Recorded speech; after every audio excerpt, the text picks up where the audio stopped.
Hi, my name is Kasim. I've built 6 million and multi-million dollar businesses. I've had 2 successful exits, one for 8 figures. I've generated a $10,000,000 net worth, and my new goal in life is to help as many people as I possibly can achieve 3x freedom. And today, I want to show you my $1 billion.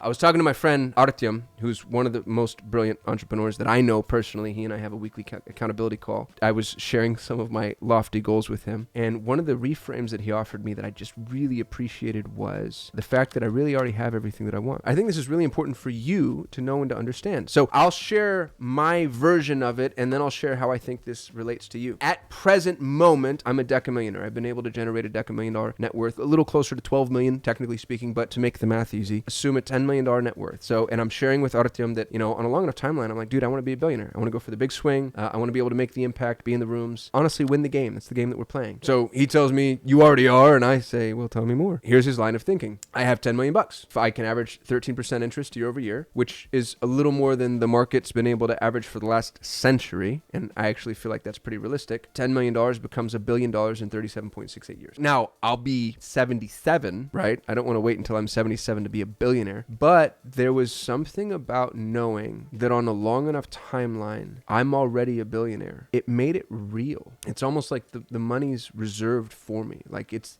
there. And my only job now is to move that timeline forward. It was this huge shift in thinking. For me, up until this point, $1 billion has been absolutely inaccessible. Even when I say the words like, oh, I want to be a billionaire. I'm like, I want to win the lottery and I want to be Batman. And I want to go to the moon. And I want to learn to fly, right? Like $1 billion just felt impossible. It felt unrealistic. It felt childish to say. And then I had my buddy go like, dude, you are 100% going to be a billionaire. Like kind of hard to miss, as a matter of fact. Maybe 13% is actually 10%, and it takes, instead of 40 years, 50 years. I'll still be alive, hopefully. But on a long enough timeline, I'm going to hit $1 billion. And it changes the way that I think, and it changes the way that I feel, and it makes it real. It makes it real. It makes it accessible. I want the same thing for you. Before I was a millionaire, it felt fake. Even though I wanted that, I wrote myself a check for $1 million and I pasted it at the bottom of my screen so I could see it every day. And it just felt so far out of reach. I remember I couldn't hit $10,000 in savings. It took me the better part of a decade to dig myself out of the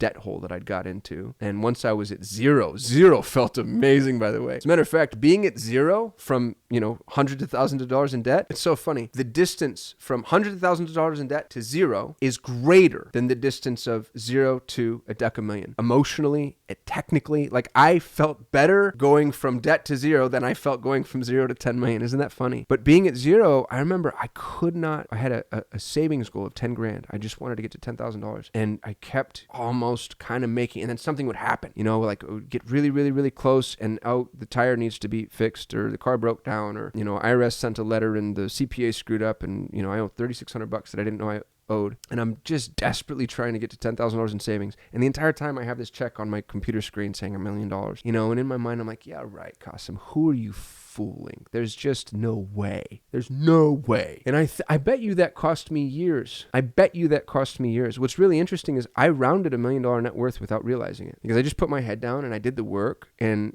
all of a sudden at one point I was doing the tax planning that your CPA has you do with that big packet, and they ask you all the questions. And I'm looking at what my home is worth, and we'd paid off this little condo that we lived in, and it was like, home plus savings plus liquidity plus this asset plus bullion plus stocks, and all of a sudden I'm like, oh my God. It was like, I'm a millionaire. And it didn't mean anything, by the way. Like once you get $1 million, you realize, especially if you live in, the developed world, like it's not, you can't even begin to think about stop working. It's not freedom, but it lets you know what's available and accessible. So here's what I want to say to you. Your goal that you have for yourself is earmarked for you. If you want $1 million, I swear to God, if you're willing to do the work, it's a guarantee. On a long enough timeline, it is absolutely guaranteed. For the entrepreneur, for the employee, for the 9-to-5er, I don't know that I can be that bullish. I think it's quite likely, let's say, but for the entrepreneur, man, if you stay on the field, if you stick it out, if you do the right things, if you treat people well, if you actually do good work, I don't see how you don't get it. I'm not saying it's going to be easy, but it's earmarked for you. It's there. It's ready. You just gotta stay on the field. And you know this because you've met people like me who you are smarter than, but they are wealthier than you. I remember how frustrating that used to be for me as a kid. It's like, gosh, I'm so much smarter than that guy. How's he got other? And it's just because they were out on the field longer than me. So stay on the field. And here's what's what's really interesting is each threshold makes the next threshold easier. I could not get to 10 grand in savings. Well, let me start over. Digging myself out of debt, hundreds of thousands of dollars in debt. At one point, I just gave up. I was like, I'm just going to be that guy,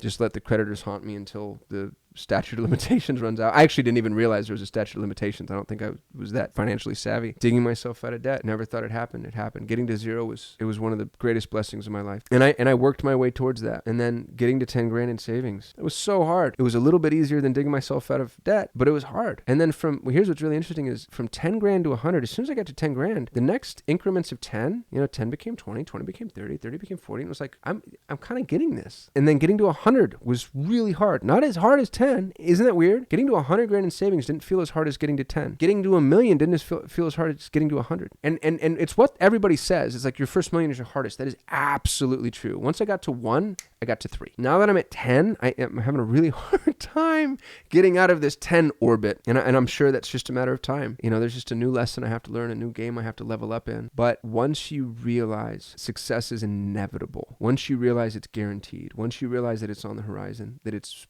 spoken for, it's reserved. Like God has this set aside for you as long as you're willing to do the work. If I'm willing to find a way to make my money perform at 13% year over year, which I have to be honest, I can't fathom a world where I'm not able to do that, especially with what I've been able to do so far. I'm a guaranteed billionaire. Feels pretty realistic to me, doesn't it? You are too. It's just about putting your head down, doing the work and believing it. And when I was a young man, I used to get a little pissy at those people like follow the secret, law of attraction. I always thought that was garbage. I don't anymore. I think it's massively misunderstood. But I believe so strongly in the power of belief, in what you think, in what you allow yourself to conceptualize as possible. You need to see it. You need to know this is possible. Honestly, you need to know that it's not just possible, it's likely. It's probably going to happen. And the sad truth, to be honest with you, is it's probably going to happen if you find yourself an area where opportunity is available and plentiful to you. And not everybody has that luxury. And that's why when we do make money, it's our job and our obligation to make sure that we extend opportunity to other people. It's why I'm so passionate about hiring internationally. So anyway, before I get too preachy on that, I'm a billionaire. And you can decide you're delusional, dude. Shut up.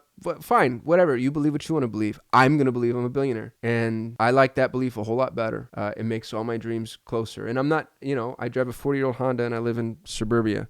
I'm not trying to do yachts and beach houses and cocaine overdoses and high rises. I want money for different reasons, but I still want it. And it's okay to want that. It's okay to want money. Money's how we keep score. Money's how we make an impact. Money's how you change the world. I said this on a podcast yesterday and it resonated with me as I said it, if that doesn't sound too arrogant. If you go volunteer at a soup kitchen, good for you, first of all. God bless, really mean that.